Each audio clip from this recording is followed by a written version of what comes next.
வணக்கம் நண்பர்களே. நாம இன்னைக்கு இந்த வீடியோவில் என்ன ஒரு முக்கியமான தகவலை பற்றி தெரிஞ்சுக்கொள்ள போகிறோம் அப்படின்னு சொல்லிட்டு பார்த்தீங்கன்னா, தவிக தலைவர் விஜய் மற்றும் அவருடைய மனைவியான சங்கீதா விஜய் செங்கல்பட்டு குடும்ப நல நீதிமன்றத்தில் கொடுத்திருந்த அந்த விவாகரத்து மனு பல்வேறு சர்ச்சைகளை ஏற்படுத்தியிருந்தது. அதில் அவங்க நிறைய விஷயங்களை மென்ஷன் பண்ணியிருந்தாங்க. அது மட்டும் இல்லாமல் இப்போ சமீப காலத்துல அவங்க குடுத்த 2வது மனுவும் அத விட மிகப்பெரிய சர்ச்சையை ஏற்படுத்தியிருந்தது. முதல் மனுவுல அவங்க மென்ஷன் பண்ண விஷயங்கள் என்னன்னு சொல்லிட்டு பார்த்தீங்கன்னா, என்னுடைய கணவரான விஜய் வந்து ஒரு நடிகை கூட திருமணத்தை மீறிய தகாத உறவுல வந்து இருக்கிறாரு. அது மட்டும் இல்லாம அவருக்கும் எனக்கும் 2021ல இருந்தே எந்த விதமான பிசிக்கல் ரிலேஷன்ஷிப்பும் கிடையாது. அது மட்டும் இல்லாம என் கூட அவரு பேசுறதும் கிடையாது. 2023ல இருந்து அவர் என் கூட வந்து பேசுறத நிறுத்தினது மட்டும் இல்லாம என்னுடைய ஃபினான்ஷியல் இண்டிபெண்டன்ஸையும் சுத்தமா ஸ்டாப் பண்ணிட்டாரு. அப்போ வந்து நான் வந்து என் கூட அவர்கிட்ட இந்த உறவு நமக்கு சரிப்பட்டு வராது, நம்ம 2 பேரும் பரஸ்பரமா விவாகரத்து செஞ்சுக்கலாம் அப்படிங்கிற மாதிரி நான் நிறைய தடவை கேட்டுட்டேன். ஆனா அதுக்கு அவர் எந்த விதமான ரியாக்ஷனும் கொடுத்ததில்லை. அதனால தான் நான் வந்து நிறைய மன உளைச்சலுக்கு உள்ளானது மட்டும் இல்லாம இது என்னுடைய குழந்தைகளையும் ஒரு வேளை பாதிச்சிருமோ அப்படிங்கிற பயத்துல தான் இந்த உறவை நான் முறிச்சுக்கலாம் அப்படிங்கிற முழுமையான முடிவுக்கு வந்துட்டேன். அதனால தான் நான் நீதிமன்றத்தை நாடி இப்போ இந்த விவாகரத்து கேட்டு நிற்கிறேன் அப்படின்னு சொல்லிட்டு முதல் மனுவை கொடுத்திருந்தாங்க. அந்த மனு வந்து மிகப்பெரிய சர்ச்சையை ஏற்படுத்தியது அப்படின்னு தான் சொல்லணும். அந்த நடிகை வந்து த்ரிஷா அப்படின்னு சொல்லிட்டு பரவலாக வந்து சோஷியல் மீடியாவில் போயிட்டு இருந்தது. அது மட்டும் இல்லாமல் அதனால நிறைய திரைத்துறை சேர்ந்த நபர்களும் வந்து இந்த மாதிரி த்ரிஷா பண்றது தப்பு, அதாவது கிட்டத்தட்ட 40 வயது கடந்த த்ரிஷாவுக்கு கொஞ்சம் கூட அறிவு இல்லையா, இந்த மாதிரி முன்னையாவது விஜய் வந்து நடிகராக இருந்தாரு, இப்போ பொதுவெளியில ஒரு பெரிய மனுஷனா வளம் வந்துட்டு இருக்கிறாரு, அவர் கூட இப்படி பொதுவெளியில போறதுக்கு அவங்களுக்கு என்ன உரிமை இருக்குது? தோழி அப்படிங்கிற விஷயம் எல்லாம் வீட்டோட இருந்துக்கணும். அவர் கூட வெளியில போறதுக்கு மனைவி மகள் மற்றும் அம்மா அவங்களுக்கு மட்டும்தான் உரிமை இருக்குதே தவிர இந்த மாதிரி தோழி அப்படிங்கிற பேர்ல கை கோர்த்துட்டு திரியறது நல்லாவா இருக்குது அப்படிங்கிற மாதிரி நிறைய விமர்சனங்கள் த்ரிஷா மேல முன் வச்சிருக்காங்க. ஒருவேளை விஜய் அவங்கள அந்த ஃபங்க்ஷனுக்கு கூப்பிட்டுருந்தா கூட நான் வரலன்னு அவங்க கூட வர்றது இந்த டைம்ல சரியா இருக்காது அப்படின்னு சொல்லிட்டு ஒரு மெச்சூர்டான டெசிஷன் எல்லாம் அவங்க எடுத்திருக்கணும். இதுக்கு இதுக்கு இவ்வளோ வந்து மோசமா பிஹேவ் பண்ற அளவுக்கு த்ரிஷாவுக்கு அறிவு கம்மியா போச்சு அப்படின்னு சொல்லிட்டு இப்போ நடிகை த்ரிஷா மேல எதிர்பாராத விமர்சனங்கள் எழுதுறது அடுத்து வந்து இப்போ த்ரிஷா வந்து ரொம்ப அமைதியா இருக்காங்க. கிட்டத்தட்ட அவங்க எந்த மீடியாவுக்குமே ஆன்சர் பண்றது கிடையாது, எந்த பதிவுகளையும் இப்போ கொடுக்கறது கிடையாது. ஆனா த்ரிஷா மேல ரொம்பவும் ஸ்ட்ராங்கான நிறைய விமர்சனங்கள் இப்போ எழுதிட்டு இருக்குது. த்ரிஷா வந்து இப்போ பண்றது ரொம்ப தப்பு. மேபி விஜய் அவங்கள வந்து கூப்பிட்டா கூட அவங்க இந்த விஷயத்துக்கு வந்திருக்க கூடாது. இது எவ்வளவு சர்ச்சைகளை ஏற்படுத்தியிருக்குது. இன்னைக்கு தமிழ்நாட்டோட மிகப்பெரிய இடத்துக்கு வர விஜய்க்கு எல்லா தகுதியும் வந்துட்டு இருக்கிற இந்த நிலைமையில இந்த மாதிரி இமேஜை கெடுக்கிற அளவுக்கு த்ரிஷா நடந்துகிட்டது ரொம்பவும் சரியில்லை அப்படிங்கிற மாதிரி நடந்துக்கிறாங்க. கிட்டத்தட்ட எம்ஜிஆர் மாதிரி ஒரு பலமான கட்சியை வந்து இன்னைக்கு தவிக தலைவர் விஜய் வந்து உருவாக்கிட்டு இருக்கிற இந்த நிலைமையில ஜெயலலிதா அம்மா இருந்த அந்த இடத்துக்கு மேபி த்ரிஷா வர ஆசைப்படுறாங்களா அப்படிங்கிற மாதிரி நிறைய விமர்சனங்கள் எழுது. ஜானகி ராமச்சந்திரன் வந்து இருந்த வரைக்குமே அந்த கட்சியை அவங்க தான் பார்த்துட்டு இருந்தாங்க. அதுக்கப்புறம் தான் ஜெயலலிதா அம்மா வந்து அந்த கட்சியில் வந்து பெருசாக வளர்க்க ஆரம்பிச்சாங்க. அதுக்கப்புறம் இன்னைக்கு அனைத்து இந்திய அண்ணா திராவிட கழகம் அப்படிங்கிற ஒரு கட்சி வந்து ஜெயலலிதா அம்மா பின்னாடி தான் போச்சு. மேபி அந்த பிளேஸை வந்து ஆக்குபை பண்ண த்ரிஷா வந்து ட்ரை பண்ணுறாங்களா அப்படிங்கிற மாதிரி நிறைய விமர்சனங்கள் எழுந்த நிலையில் விஜயோட ஃப்ரெண்டான ஸ்ரீமன் வந்து என்ன சொல்லியிருந்தார் அப்படின்னு சொல்லிட்டு பார்த்தீங்கன்னா, தயவு செய்து அவங்கவுங்களுடைய வேலையை பாருங்க, அவங்கவுங்களுக்குன்னு ஒரு பிரைவேட் ஸ்பேஸ் இருக்குது. நடிகர்கள் அப்படிங்கிற ஒரே காரணத்துக்காக அவங்களோட எல்லா விஷயக்கும் இப்படி நடு ரோட்டுக்கு கொண்டுட்டு வந்து பேசணும் அப்படிங்கிறது எந்த அவசியமும் கிடையாது. அவங்கவுங்க வீட்டுக்குன்னு அவங்கவுங்க வாசல் இருக்குது. ஸோ அவங்கவுங்க பிரச்சனையை அதுக்குள்ளேயே வச்சு பேசி முடிச்சுக்குவாங்க. நீங்கள் அதை பற்றி எந்த கவலையும் பட தேவையில்ல.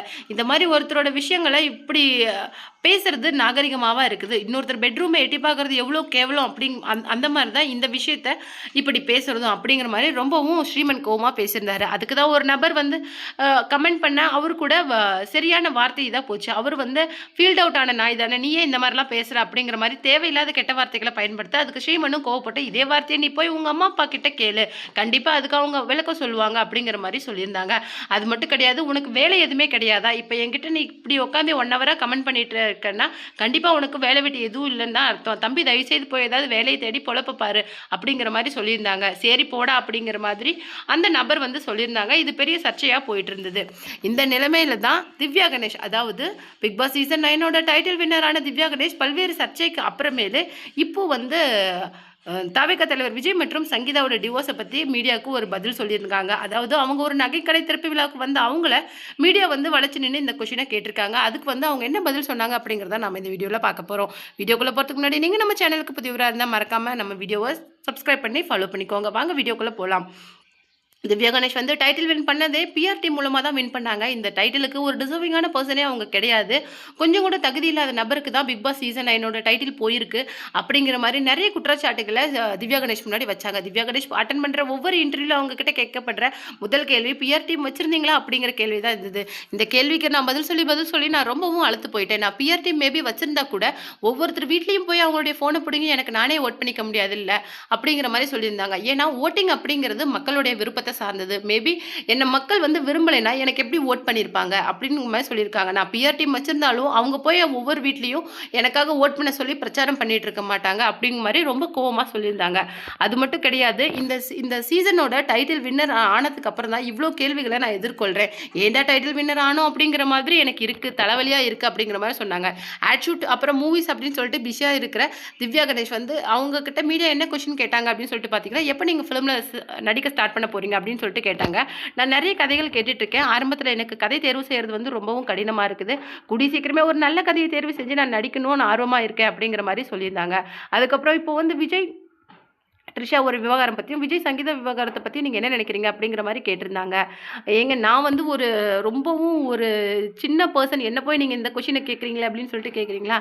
ஒரு கல்யாணம் அப்படி பரவாயில்ல சொல்லுங்க அப்படின்னு சொல்லிட்டு அவங்க ஒன்றா மேரேஜுக்கு வந்தாங்களா, அதை பற்றி நீங்கள் என்ன நினைக்கிறீங்க அப்படிங்கிற மாதிரி கேட்டாங்க. அதுக்கு வந்து கல்யாணம்னா 1000 2000 பேர் வருவாங்கங்க, இவங்க தான் வரணும் இவங்க வரக்கூடாதுன்னு இல்லையே. கல்யாணத்துக்கு ஒரு ஃபங்க்ஷனுக்கு ஃபேமிலி மெம்பர்ஸாக போவோம், ஃப்ரெண்ட்ஸாக போவோம், அந்த மாதிரி தான் அவங்க போயிட்டு வந்த மாதிரி எனக்கு தெரியுது. எனக்கு அதில் எந்த மாதிரி தப்பாகவும் தெரில அப்படிங்கிற மாதிரி சொல்லியிருந்தாங்க. என்னை பொறுத்த வரைக்கும் ஒரு மேரேஜுக்கு ஃப்ரெண்ட்ஸ் போனால் எப்படி இருக்கும் அப்படிங்கிற மாதிரி தான் இருந்ததே தவிர ஆண் பெண் வித்தியாசம்லாம் இந்த காலத்தில் யார் பார்க்குறாங்க அப்படிங்கிற மாதிரி சொல்லியிருந்தாங்க. மேபி தவிர்க்க விஜயும் த்ரிஷாவும் ஒரு நல்ல ஃப்ரெண்டாக தான் அந்த மேரேஜுக்கு போயிட்டு வந்தாங்க. இதை நாம தான் ரொம்ப பெருசா பண்றோம் அப்படிங்கிற மாதிரி அவங்களுடைய கருத்து வந்து இருந்தது. அது மட்டும் இல்லாம நான் மதுரைக்கு அடிக்கடி வந்துட்டு போவேன். என்னுடைய சொந்த ஊர் இங்கே தான் இருக்குது. ஸோ மதுரையோட மக்களோட அந்த அளப்பரிய அன்பை பார்த்து நான் நிறைய தடவை வியந்திருக்கிறேன் அப்படிங்கிற மாதிரி சொல்லியிருந்தாங்க. அது மட்டும் கிடையாது, நீங்க வந்து சங்கீதா மேடமோட டிவோர்ஸ் மனு பத்தி என்ன நினைக்கிறீங்க அப்படிங்கிற மாதிரி கேட்டதுக்கு அதை பத்தி சொல்றதுக்கு எனக்கு எந்த விதமான உரிமையும் கிடையாது. அது அவங்கவுங்களுடைய பர்சனல் ஒரு நடிகரோட விஷயம் அப்படிங்கிறதுக்காக இப்படி நம்ம அதை டிஸ்கஸ் பண்றது ரொம்பவும் தப்பா இருக்குது. அது வந்து ரொம்பவும் தவறான செயல். ஏன்னா சங்கீதா அம்மாவோட டிவோர்ஸ் அப்படிங்கிறது அது அவங்களுடைய தனிப்பட்ட விஷயம். அதுக்கு வந்து ரியாக்ட் பண்ணுறதும் பண்ணாததும் விஜயோட தனிப்பட்ட விஷயம். நாம வந்து அந்த விஷயத்தில் பற்றி கருத்து தெரிவிக்கிறதோ இல்லை அதை பற்றின எந்த விஷயங்களையும் நம்ம டிஸ்கஸ் பண்ணுறது அப்படிங்கிறதே ரொம்பவும் தவறான செயல். நான் அதை செய்ய மாட்டேன். எனக்கு வந்து அவங்க மேரேஜ் போனது ஒரு ஃப்ரெண்ட்ஸ் போன மாதிரி தான் இருந்தது. என்னை பொறுத்த வரைக்கும் என்னுடைய கருத்து அதுதான். அதுக்கு மேலே அதை பற்றி எனக்கு சொல்கிறதுக்கு எதுவுமே இல்லை. தயவுசெய்து அந்த விஷயத்தை பற்றி இதுக்கு மேலே என்கிட்ட எதுவும் அதிகமாக கேட்காதீங்க அப்படிங்கிற மாதிரி திவ்யா கணேஷ் வந்து சொல்லியிருந்தாங்க. இந்த மாதிரி தவிர்க்க விஜய் பற்றின கொஷின்ஸ் நிறைய கேட்க அவங்க ரொம்ப பதட்டமாகி போதும் அப்படிங்கிற மாதிரி இதை முடிச்சுக்கலாம் அப்படிங்கிற மாதிரி டென்ஷன் ஆயிட்டாங்க. ஏன்னா இதை பற்றின இப்போ வளர்ந்து வர அவங்களுக்கு இந்த மாதிரி கேள்விகளுக்கு பதில் சொல்ல மேபி அது அவங்களுக்கு நெருக்கடியை கொடுக்குமோ அப்படிங்கிற பயம் வந்து திவ்யா கணேஷுக்கு அதிகமாயிடுச்சு. ஸோ கொஞ்சம் ஸ்வெட்டாக ஆரம்பிச்சு அவங்க வந்து கிளம்பலாம், போதும் இதை முடிச்சுக்கலாம் அப்படிங்கிற மாதிரி டென்ஷன் ஆயிட்டாங்க. இதை பற்றி நீங்கள் என்ன நினைக்கிறீங்க அப்படிங்கிற உங்களுடைய கருத்துக்களை மறக்காம நம்ம கமெண்ட் பாக்ஸில் கொடுத்துருங்க.